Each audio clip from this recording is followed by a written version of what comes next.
Ici, on va faire une révision des concepts de base pour la lecture et l'analyse technique d'un EEG. Donc, les critères de base pour l'analyse de l'électrogenèse, on s'en souvient, on avait la fréquence, la morphologie, l'amplitude, la distribution, la localisation et la réactivité. Donc, la première, la fréquence, on regarde les ondes et puis on mesure la fréquence sur le tracé du patient. On a ici différentes fréquences, le delta, le theta, l'alpha. C'est ce qui va déterminer le nom de l'onde. Donc, on a nos fréquences. C'est ce qui va déterminer, on part notre analyse avec la fréquence. Ensuite, pour revenir à la fréquence, exemple, l'alpha, par exemple. L'alpha, là, c'est jamais comme à 100, pas à 5, mais à 8 ou à 9. OK? Ça va toujours être entre, mettons, 8.5, 9.5, OK, 9, 10. Donc, comme c'est bien expliqué dans le chapitre 26 de Primer que j'avais mis sur le ECT au début de la session, il explique bien de toujours parler de fréquence en termes un petit peu plus large, en termes de bande, hein? Donc 10 à 11.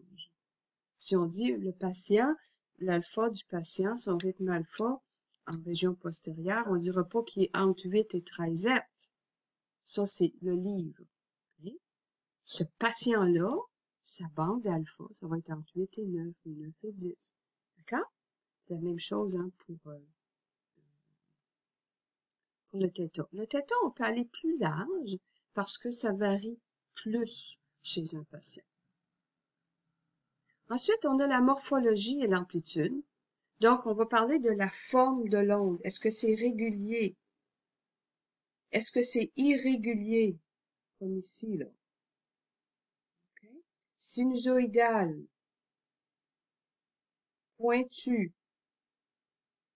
D'accord? On va parler de sa morphologie. Son amplitude relative. Est-ce que c'est bas, moyen ou haut?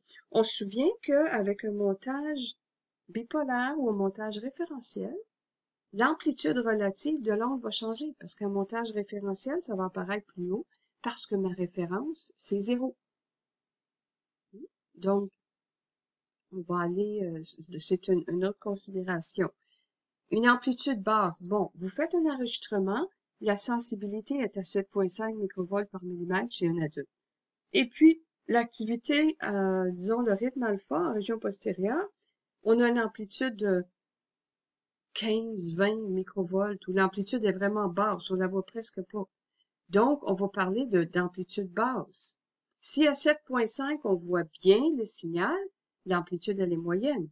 Si à 7.5, l'amplitude du signal, le signal déborde sur les autres canaux, ben c'est une amplitude haute. Alors, vous faites une description de ce que vous voyez.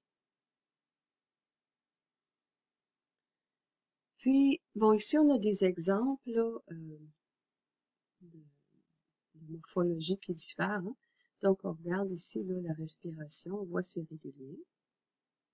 La fréquence est différente de nos ondes ici cérébrales. La fréquence est différente de l'ECG. Mon ECG est régulier et rythmique. Ma respiration elle est régulière et rythmique.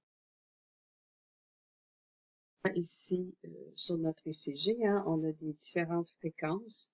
On a des fréquences rapides chevauchant des fréquences plus lentes. Les amplitudes sont élevées. J'ai pas la vitesse d'enregistrement. Je sais pas si c'est ça ici, là, je pourrais pas vous dire.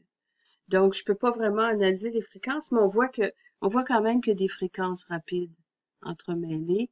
Et puis ici, ça a l'air des ondes pointues. Est-ce que ça ressemble à de l'ECG, hein, parce que c'est en phase avec mon ECG. Mais le tracé, c'est quand même un petit peu petit, là. Alors, on voit pas bien. Mais on voit qu'il y a des ondes lentes et que des ondes rapides là-dedans, de fréquences différentes, et puis c'est irrégulier. D'accord? Ensuite, on a la distribution, localisation. C'est où? Est-ce que c'est comment? C'est où? Comment? Est-ce que c'est généralisé? C'est diffus? Latéralisé? Généralisé, c'est partout. Latéralisé, c'est sur un côté. localisé. Ici, là, quand on parle de, mettons, FP1, F3, F7, OK, C3, on peut parler du cadran antérieur gauche. Ici, le cadran antérieur droit. Temporal gauche, temporal droit, central, vertex, occipital, pariétal gauche, pariétal droite. OK? T7, c'est la nouvelle nomenclature de T3. T8, la nouvelle nomenclature de T4. Ici, P7, la nouvelle nomenclature de T5, qui est le temporal postérieur. P8, qui remplace T6, qui est temporal postérieur droite. Alors, quand vous expliquez, par exemple, un signal quelconque, il est à F7, F3, ben, faut le mentionner. C'est frontal gauche ou F7, F3. C'est pas la même chose que P4.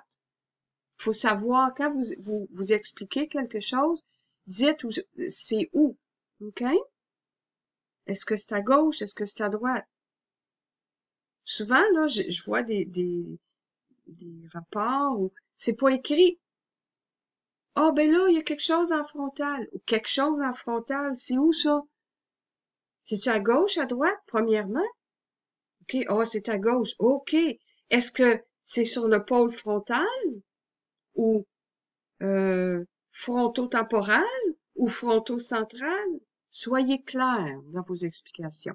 D'accord? Donc, on a ici des pointons, là, c'est généralisé. D'accord? Ils sont généralisés. Et puis, elles sont maximum en frontal. Maximum parce que l'amplitude est plus grande en frontal. On les voit mieux en frontal. Et aussi, sur le côté droit, en temporale droite, on les voit très, très bien. D'accord? Mais c'est dominant, prédominant en région frontale et du côté droit. Ici, on a quelque chose de totalement différent. On a une respiration régulière, on a un ECG régulier. Mais on a des bouffées de polypointondes diffuses, parce qu'il y en a partout. OK? Puis, sur le côté gauche, regardez ici à gauche, on a de l'activité rythmique. Je pense que c'est à peu près 9 Hz, j'avais calculé tantôt, là. Ici, puis ici, là. C'est pas de l'alpha. Ça n'a pas l'air de l'alpha. Ça se présente pas comme de l'alpha. Donc, c'est pas de l'alpha. Okay? Donc, c'est une activité rythmique, de basse amplitude. On peut pas vraiment le calculer, là. C'est à peu près 10 microvolts. OK? C'est présent sur l'hémisphère droit, excusez, gauche, puis il y en a un petit peu à droite ici, là. FP1, non, ça, c'est encore. Ici, T6O2, là, on en a un petit peu, là. OK, un petit peu oups, un petit peu à droite ici, là. Mais c'est à gauche de l'activité rythmique. Est-ce que c'est une électrographique, une crise électrographique, le patient qui bouge? À ce stade-ci, je veux pas le savoir. Ce que je veux savoir, c'est une description technique. Vous n'êtes pas là pour dire c'est une crise, vous n'êtes pas là pour dire que le patient est épileptique. C'est pas votre travail. Votre travail, c'est de faire une description. Pour l'instant. Plus tard, quand vous allez avoir bien de l'expérience avec le médecin, vous allez pouvoir élaborer. Pour l'instant, je veux des descriptions techniques. Donc, on voit ici, hein, c'est diffus, c'est pas synchrone. Le côté droit, il y a un côté droit, puis le côté gauche fonctionne pas en même temps.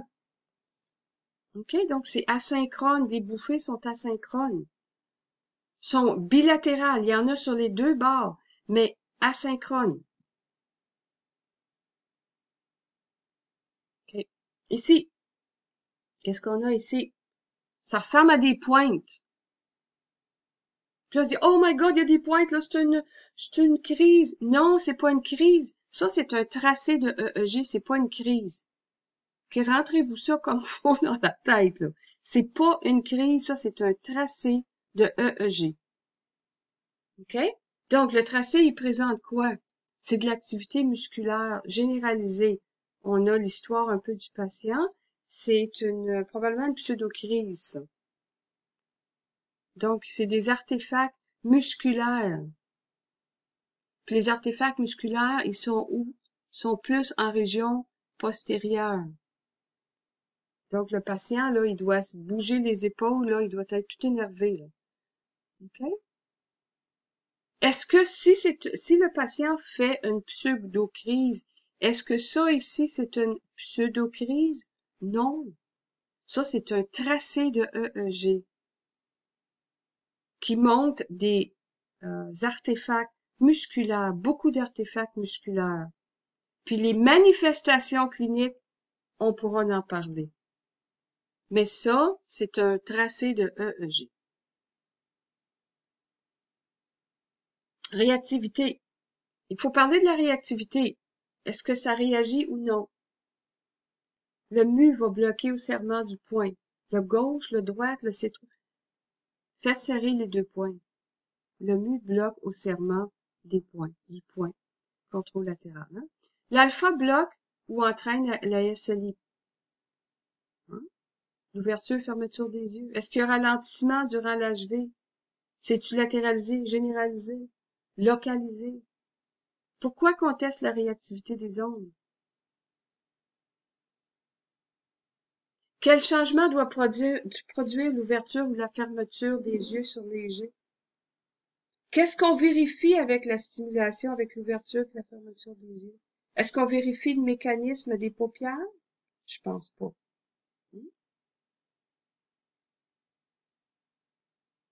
Ici, on a de la réactivité en occipital. Les yeux, là, sont connectés à l'occipital. Les informations de base. Donc, ce que vous devez savoir avant de commencer l'analyse. L'âge du patient, son état de conscience, s'il prend des médicaments, puis son histoire clinique. Pourquoi qu'il faut connaître l'âge du patient? Est-ce qu'un tracé de bébé, c'est la même chose qu'un tracé d'un vieux monsieur de 90 ans? Je penserais pas. Okay? Donc, des réflexions. Pourquoi connaître l'âge du patient? Pourquoi connaître l'état de conscience du patient? Est-ce que ça va changer le tracé? Pourquoi connaître si le patient prend des médicaments ou de la drogue ou pensez-vous que ça va changer quelque chose sur le tracé? Qu'est-ce que ça va changer? Pourquoi qu'il faut connaître l'histoire clinique? Le patient, il a eu un ACV. Est-ce que ce serait important de savoir où est-ce qu'il a eu son ACV? Quelle artère? L'artère antérieure, cérébrale antérieure, puis l'artère cérébrale moyenne. Est-ce que ça va changer l'aspect de léger? Si c'est à gauche ou à droite, est-ce que ça va changer l'aspect de léger? Est-ce que ça va changer les manifestations cliniques? Pourquoi faut connaître ça? Ça, c'est dans vos notes là, de EEG anormal. Là. Quand on parle des pathologies, on explique un peu c'est quoi.